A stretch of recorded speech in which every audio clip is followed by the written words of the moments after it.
Vous êtes-vous demandé comment les divers aspects de votre vie s'emboîtent les uns dans les autres? Vous êtes-vous demandé si les priorités bénéficiaient de l'espace et du temps nécessaires dans votre emploi du temps? Ou sont-ce les petits riens, apparemment urgents, qui accaparent toutes vos journées? Aujourd'hui, nous découvrons ensemble comment accorder du temps à ce qui est important.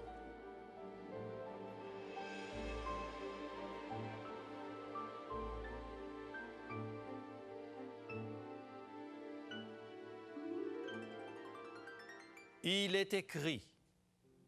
Je suis José Élysée et je vous propose la solution à vos besoins les plus profonds, le Christ vivant.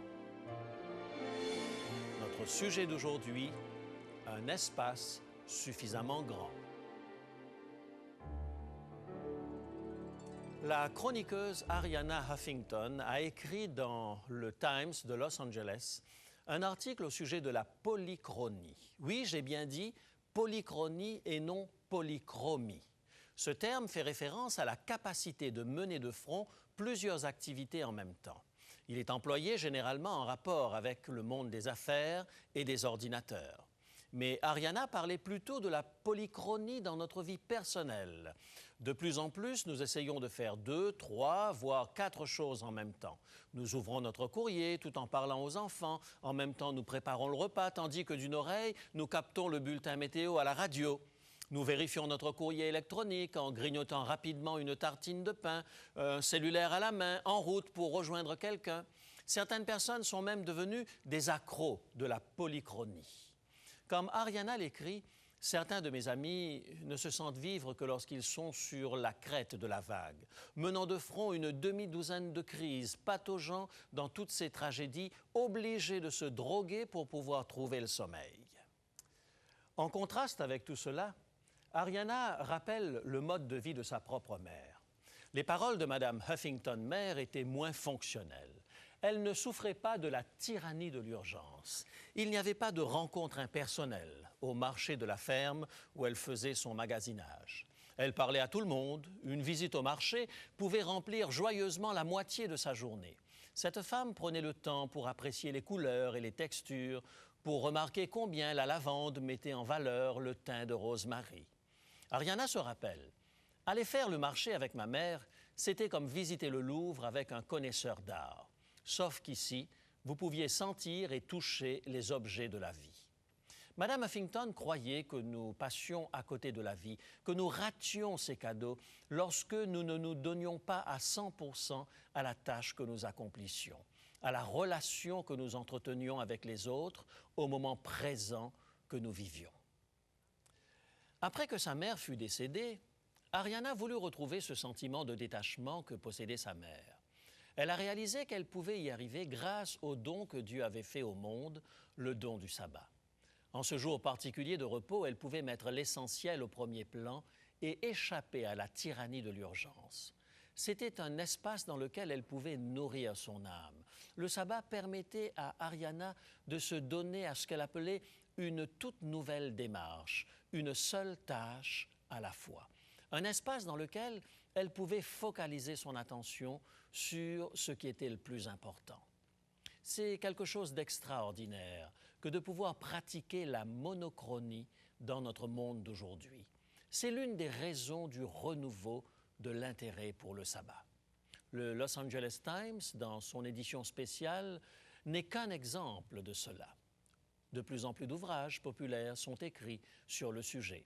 Et bien des chrétiens sont en train de redécouvrir la valeur du jour du repos de Dieu dans ce monde qui sans cesse noie la petite voix de Dieu qui lui parle.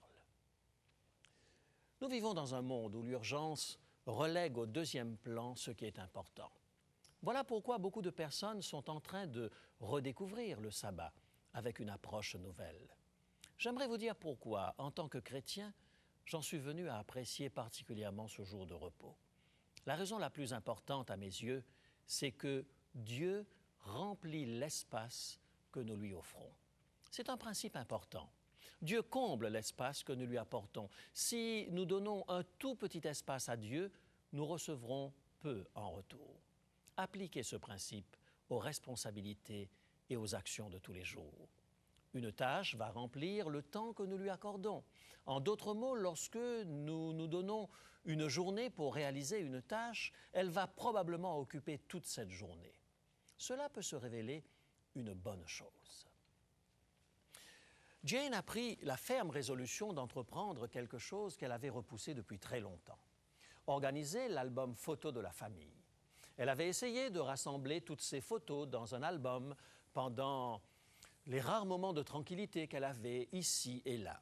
Mais elle n'arrivait jamais au bout de la tâche. Mais un dimanche, elle a décidé de mettre de côté le temps nécessaire à ce projet. Elle a posé les photos les unes à côté des autres, en ordre chronologique. Elle leur a donné des noms et elle les a rassemblées selon la nature des événements qui avaient accompagné la vie de la famille. Elle a commencé à écrire des anecdotes au sujet des moments forts survenus dans la famille, des choses qu'elle avait pratiquement oubliées. De vieux souvenirs sont revenus de manière très vive à la mémoire de Jane et elle a passé toute la journée sur cet album photo. Maintenant, ce n'était plus l'une de ces petites choses qu'elle devait faire et qui était toujours remise au lendemain. Cet album faisait maintenant partie de la saga familiale. C'était un dimanche qu'elle n'allait pas oublier d'aussitôt. Les tâches remplissent le temps que nous leur accordons. Ceci est encore plus vrai en ce qui concerne Dieu. Dieu remplit l'espace que nous lui accordons. Il peut nous remplir d'images merveilleuses de ce qu'il est. Il peut devenir un héritage extraordinaire dans notre vie, mais il convient que nous donnions à Dieu l'espace nécessaire. Trop souvent aujourd'hui, Dieu doit se contenter de petits quartiers étriqués de notre vie. Nous l'avons confiné dans les recoins où il reste quelques minutes de libre. Nous l'autorisons à occuper l'espace superflu. Nous lui accordons une pensée les jours de fêtes spéciaux ou lui envoyons une prière désespérée lors de nos urgences. Nos jours sont remplis de tant d'autres choses urgentes, temporelles. C'est difficile de pouvoir trouver un temps pour notre Père céleste dans notre emploi du temps. Mais que se passe-t-il lorsque nous reléguons Dieu aux oubliettes de notre vie? Notre Dieu devient de plus en plus étriqué, sa voix de plus en plus faible, et bien vite, il n'est plus qu'un simple médaillon auquel de temps en temps nous faisons un petit coucou. Dieu a été réduit à une véritable peau de chagrin pour la plupart de nos contemporains. Il est une version condensée du Dieu que nos ancêtres adoraient. Il est devenu pour nous quelqu'un que la plupart des auteurs bibliques auraient du mal à reconnaître. Écoutez de quelle manière le psalmiste célèbre le Dieu du ciel et de la terre. Les Hébreux étaient environnés de cultures qui avaient dépouillé Dieu de ses attributs et en avaient fait des idoles qu'ils pouvaient manipuler. Mais le peuple d'Israël exaltait un Dieu bien plus grand. Lisons ensemble le psaume 47, versets 2, 3 et 9. Psaume 47, versets 2, 3 et 9. Vous tous, peuple, battez des mains, poussez vers Dieu des cris de joie, car l'Éternel, le Très-Haut, est redoutable. Il est un grand roi sur toute la terre. Dieu règne sur les nations, Dieu a pour siège son saint trône. Le Dieu de la vie n'est pas relégué à l'arrière-plan des préoccupations. Le psalmiste le contemple avec crainte, sachant que rien ne peut contenir Dieu, même pas le temple glorieux de Jérusalem. Il règne au-dessus de toutes les nations. Un Dieu grand comme cela produit chez nous un sentiment de réconfort, à nous les humains qui vivons dans un monde dans lequel il est facile de se sentir inexistant et insignifiant. David exprime avec grâce la présence de Dieu dans le psaume 139, les versets 8 à 10. Psaume 139, versets 8 à 10. Si je monte aux cieux, tu y es. Si je me couche au séjour des morts, t'y voilà. Si je prends les ailes de l'aurore et que j'aille habiter à l'extrémité de la mer, là aussi, ta main me conduira et ta droite me saisira. Le psalmiste célèbre ici un Dieu suffisamment grand pour pouvoir l'atteindre dans ses errances les plus grandes. Un Dieu suffisamment grand pour le tenir dans ses bras partout où il voudrait aller. Pourquoi est-ce que les Hébreux avaient une conception d'un Dieu aussi grand dans un monde dans lequel il y avait une multitude de dieux lards? L'une des raisons, c'est qu'ils accordaient à Dieu la place qui lui revenait. Ils lui accordaient un espace suffisamment grand pour qu'il puisse le remplir. En fait, chaque semaine, ils mettaient de côté un jour entier pour qu'il y soit à l'aise, le jour du sabbat. Et ils croyaient que le jour du sabbat était tout entier dédié au Dieu créateur, le Dieu de l'univers. Et ils se souvenaient du sabbat pour le garder comme un jour saint. Écoutez de quelle manière le prophète Ézéchiel rappelle l'importance de ce jour particulier. Ézéchiel, chapitre 20, les versets 19 et 20. Ézéchiel, chapitre 20, versets 19 et 20. « Je suis l'Éternel, votre Dieu. Suivez mes préceptes, observez mes ordonnances et mettez-les en pratique. Sanctifiez mes sabbats et qu'ils soient entre moi et vous un signe auquel on connaisse que je suis l'Éternel, votre Dieu. » Le sabbat était un signe qui liait Dieu à son peuple. Il leur rappelait qu'il était l'unique Dieu. Le sabbat leur permettait de garder leurs yeux rivés sur le Seigneur du ciel et de la terre. C'était un espace mis à part chaque semaine pour que Dieu le comble. En donnant à Dieu cet espace, le monde découvrait une image extraordinaire d'un Dieu bien plus grand que les dieux des nations païennes. Dieu remplit l'espace que nous lui accordons, et si nous lui donnons chaque sabbat, il remplira cet espace-temps de bénédictions merveilleuses. Laissez-moi vous parler de ce Dieu qui émerge lorsque nous lui accordons suffisamment de place dans notre vie. Laissez-moi vous dire ce que cela signifie lorsque nous avons un Dieu grand qui occupe l'espace de notre vie. Tout d'abord, un grand Dieu est celui qui peut prendre soin de nos besoins. Un grand Dieu est celui qui peut pourvoir à nos attentes. Si nous sommes trop occupés à pourvoir à nos propres besoins, nous perdons de vue Dieu. Bien sûr, nous avons tous des besoins tels que le travail, mais très souvent, cette lutte pour la survie dévore toute notre vie. Cela serait certainement libérateur de donner à Dieu l'espace nécessaire afin qu'il réponde à nos besoins. Dans le long terme, nous serions des êtres bien plus productifs. Le psalmiste exprime sa foi dans la sollicitude de Dieu dans le psaume 145 et le verset 16. Psaume 145 et le verset 16. « Tu ouvres ta main et tu rassasies à souhait tout ce qui a vie. » Les écrivains de la Bible nous présentent un Dieu qui habille les champs de fruits et de céréales, qui rafraîchit la terre par la rosée et la pluie. Le peuple de Dieu pouvait regarder les lys des champs et y voir la main de celui en qui ils avaient placé leur confiance. Leur Dieu était suffisamment grand pour pourvoir à leurs besoins, même dans les circonstances les plus dramatiques. Dans le désert, c'est vers ce Dieu qu'ils tournaient leur regard. Psaume 114, versets 7 et 8. Psaume 114, versets 7 et 8. « Tremble devant le Seigneur, ô terre, devant le Dieu de Jacob, qui change le rocher en étang, le roc en source d'eau. » Le jour où, sur l'ordre de Dieu, Moïse a frappé un rocher, l'eau en a jailli pour étancher la soif du peuple. Les Hébreux célébraient un Dieu qui inspirait une crainte révérencieuse et qui pouvait faire trembler toute la terre. Lavoisier a dit un jour « Donnez-moi un levier assez long et je soulève la terre. » Si nous donnons à Dieu un espace assez grand, il remplira toute la terre. Et si nous offrions à Dieu un espace de notre vie maintenant même? Pourquoi ne pas commencer pendant que vous écoutez ce programme? Alors, calez-vous dans votre fauteuil.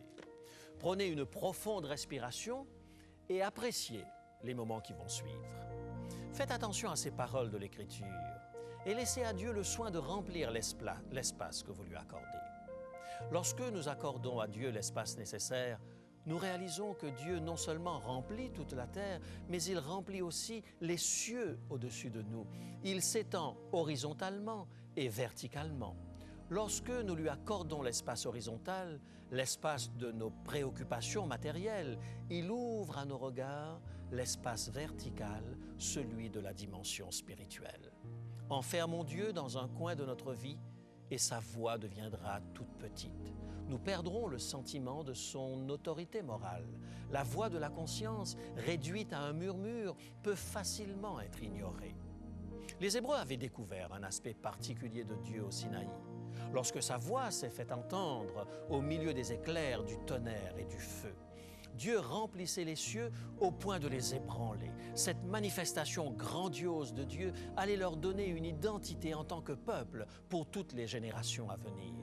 Ésaïe décrit un tel Dieu au chapitre 55 de son livre et le verset 9. Ésaïe, chapitre 55 et le verset 9. Autant les cieux sont élevés au-dessus de la terre, autant mes voix sont élevées au-dessus de vos voix et mes pensées au-dessus de vos pensées. Trop souvent, nous réduisons Dieu à notre propre dimension, lui prêtant nos idées, nos sentiments et nos attitudes. Dieu a besoin de plus d'espace que cela. Il est plus grand que n'importe quoi que nous puissions imaginer. Quelle est la dimension de votre Dieu aujourd'hui? Remplit-il les cieux et la terre? Peut-être lui avez-vous accordé un espace de plus en plus restreint dans votre vie. Peut-être est-il en train de glisser petit à petit vers les oubliettes de votre existence. Laissez Dieu grandir dans votre esprit, dans votre cœur. Laissez-le remplir les cieux. Il est temps de donner à Dieu l'espace dont il a besoin afin qu'il remplisse cet espace de ses bénédictions.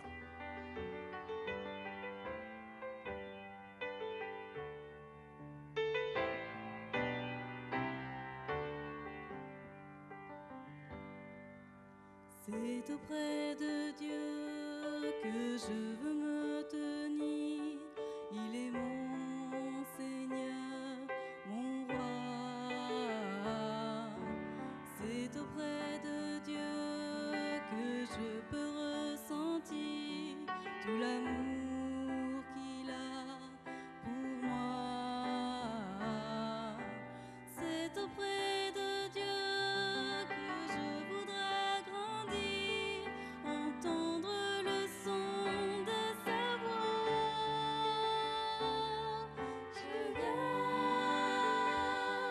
Je viens devant le trône, par ta grâce je me tiens, en ta présence je lève les yeux vers le lieu saint, pour contempler ta face, je veux rester près de toi.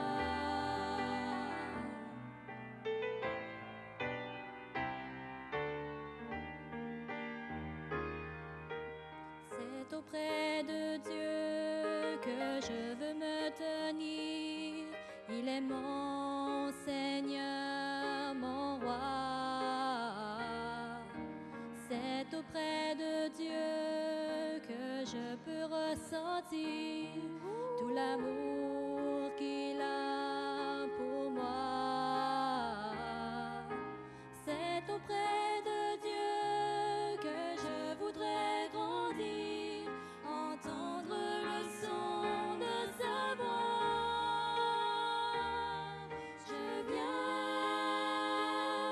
Je viens devant le trône, par ta grâce je me tiens, en ta présence je lève les yeux vers le lieu saint, pour contempler ta face, je veux rester près de toi. Je viens devant le trône, par ta grâce je me tiens, en ta présence je lève les yeux vers le lieu saint, pour contempler ta face, je veux rester près de toi. Je veux rester près de toi. Je veux rester près de toi.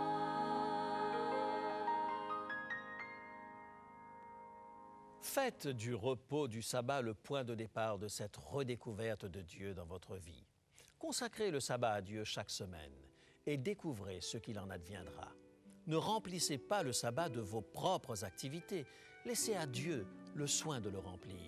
Donnez-lui l'espace nécessaire et vous serez émerveillés de voir combien Dieu grandira à vos yeux. Désirez-vous demander à Dieu de vous accompagner dans cette démarche, maintenant même, tandis que nous prions? Père Céleste, je te prie, pardonne-nous de t'avoir réduit à notre dimension, de t'avoir relégué au recoin de notre vie. Nous aimerions recommencer à t'accorder de l'espace maintenant dans notre vie. Nous aimerions te consacrer le sabbat de manière à ce que tu puisses le remplir de tes bénédictions. Aide-nous à en faire une pratique régulière. Nous te le demandons au nom de Jésus, notre Seigneur et Sauveur. Amen.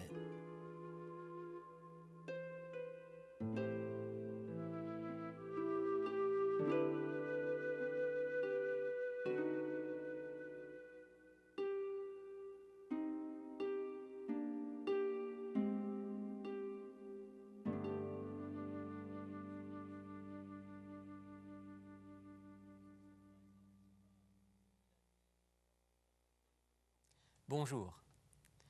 Dans notre monde de rendement économique, d'activités débordantes, de divertissements de toutes sortes, le message d'aujourd'hui est certainement un message qui résonne dans nos esprits comme un message de bon sens. Nous avons besoin, vous et moi, de nous arrêter, de prendre du temps, de nous ressourcer avec Dieu.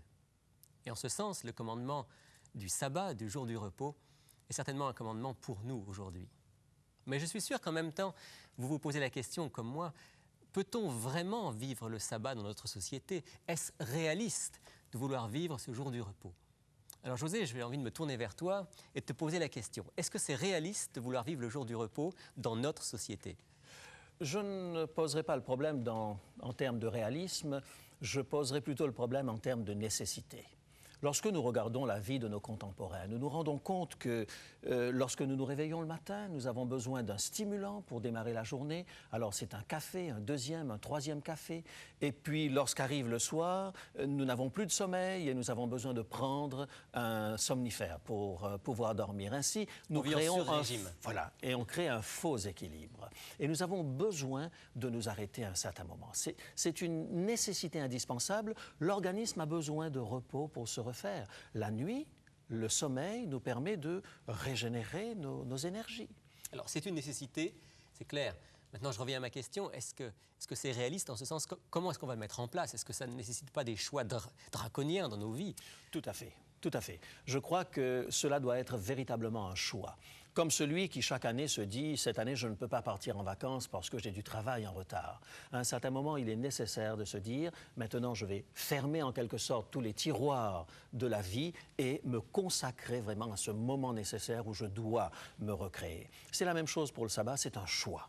Et un choix indispensable. Dieu nous dit « Fais-le, c'est pour ton bien ». Tout à fait. Et à moi d'essayer, avec son aide, de mettre en place les moyens pour le vivre. C'est un cadeau qu'il me fait.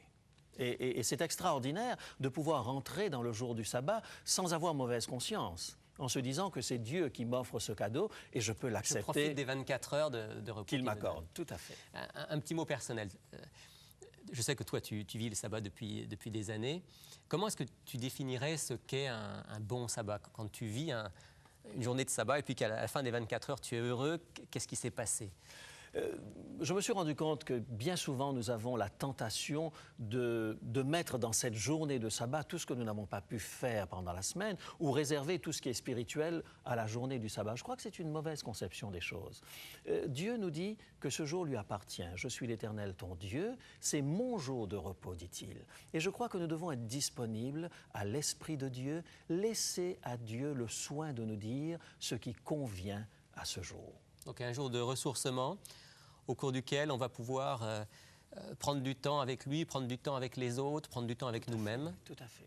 Sans avoir une liste de choses à faire ou à ne pas faire. Tout à fait. Mais... Et c'est certainement un des risques dans lesquels sont tombés les Juifs à l'époque de Jésus. Ils avaient fait du sabbat un véritable carcan, impossible à vivre. Mais Jésus a donné une autre signification au sabbat. Il a fait de ce jour quelque chose d'absolument extraordinaire. Il a guéri des gens le jour du sabbat et il leur pose à un certain moment une question vraiment qui est débordant de réalisme en leur disant « Mais qui d'entre vous, si son bœuf ou son âne tombe dans un puits, lui ne l'en sortira le jour du sabbat, montrant que le sabbat a été fait pour l'homme et que l'homme n'a pas été créé pour observer le sabbat. Un jour pour faire du bien, un jour de relation. Si vous aussi, vous désirez mieux comprendre ce sujet du jour du repos, ce cadeau de Dieu qu'est le sabbat, eh bien nous vous proposons aujourd'hui un livre exceptionnel. Un livre que nous avons nous-mêmes mis au point, qui s'intitule « L'amour originel ». Vous pouvez l'obtenir pour seulement 15 $. Il vous permettra de mieux comprendre le sens profond de ce jour et de le mettre en pratique concrètement dans vos vies. Alors n'hésitez pas à nous téléphoner, à nous écrire, à demander votre copie de ce livre, L'amour originel, qui vous est offert pour seulement 15 $. Puis je vous rappelle que vous pouvez également obtenir notre cours biblique découverte, un cours gratuit qui vous permet de découvrir l'ensemble du message de la Bible à travers ses sujets principaux. Le cours découverte vous est proposé entièrement gratuitement et vous pouvez également en faire la demande aujourd'hui même. Nous vous souhaitons une très bonne semaine et à bientôt. Pour demander l'offre du jour, composez maintenant le 514-729-3515 pour la région de Montréal ou utilisez notre ligne sans frais 1-866-729-3515 si vous êtes de l'extérieur de Montréal. Il est possible que toutes nos lignes soient occupées au moment de votre appel. Composez à nouveau. Nos téléphonistes sont à votre écoute jusqu'à 10 heures ce matin. Mentionnez clairement le titre de l'offre demandée et parlez lentement afin que nous puissions bien noter vos noms et adresses. Je vous rappelle que vous pouvez vous procurer pour une somme modique les cassettes audio et vidéo de nos émissions ainsi que le texte du jour. Si vous préférez, vous pouvez nous écrire à l'adresse qui apparaît sur votre écran.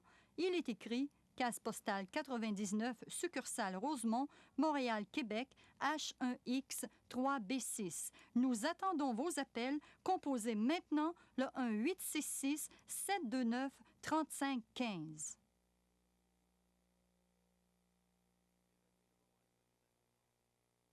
Mes amis, le moment est venu maintenant de nous quitter. Mais d'ici la semaine prochaine, souvenez-vous, il est écrit « L'homme ne vivra pas de pain seulement, mais de toute parole qui sort de la bouche de Dieu. »